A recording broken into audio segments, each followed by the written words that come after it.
தெரியாமல் இருக்கு அனுப்புக்கணும்.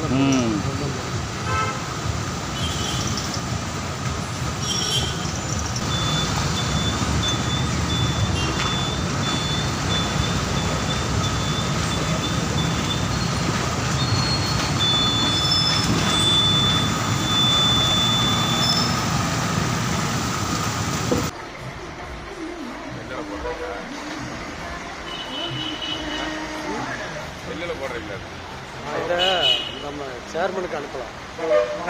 சாக்கடை மழை தண்ணி இல்லை, இது சாக்கடை. சாக்கடை தண்ணி, டிச்சு தண்ணி, சாயப்பட்ட தண்ணி. சாயப்பட்ட தண்ணி இல்லைண்ணா, டிச்சு தண்ணி. அதில் ஓடுறது தானே சாயப்பட்ட தண்ணி இதில் தானே வருது. நைட்டெல்லாம் அவங்க திறந்து விட்றதா தண்ணி அதிகமாகிருக்கு.